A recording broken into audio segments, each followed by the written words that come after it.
président buy bali mbedd 1960 ba léegi man mosuma ko fii gis. président warul bali mbedd. Ah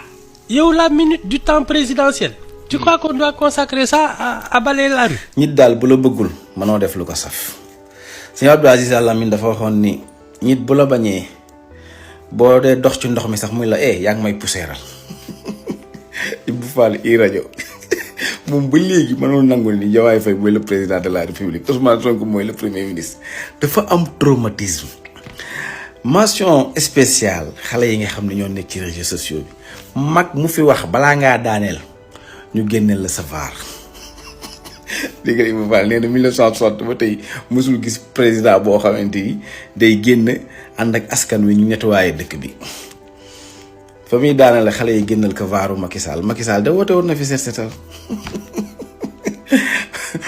après mu naan lan si biir émission yi sax mi ngi naan non loolu c'est consacré ak ay services yu ko war a def dafa mel ni Macky Sall rek Covid bi ba mu defee vidéo di sensibiliser naan gel yi nii ngeen koy defee xam nga di raxasu takk masque yooyu xam kon boobaa kon moo noo wax ni Macky Sall waru ko def lii voilà ñi nga xam ne ñoo nekk ci santé bi yee médecin ñoom ñoo ko war a def ak yooyu quoi dégg naa waa kër ñàkk jaww naan non xam nga setal bii ñu bëgg a def ak yooyu xam nga ci Paul Kagame lañ ko gisee nangam mais roy lu baax tamit lu baax la rek Paul Kagame fu mu ko gisee ci Thomas Sankara moom jour yoo xam ne dañ doon def setal seen dëkk foofu Burkina Faso am na sax jour boo xamante ni dañ doon def sport nit ñi génn di ñi mag ñi def randonnée di dox xale yi daw parce que xam na ni askan dañu war a am wér-gi-yaram dafa baax ci askan moo tax jour boo xam ne uniquement pour sport la woon. même ci jamonoy Thomas Sankara am na jour boo xam ne journée reboisement la woon dañ doon jëmbat ay garab gis nga le président transition bu Burkina Faso actuel bi nii Ibrahima Traoré moom li gën a dee lay def 4 heures du matin lay jóg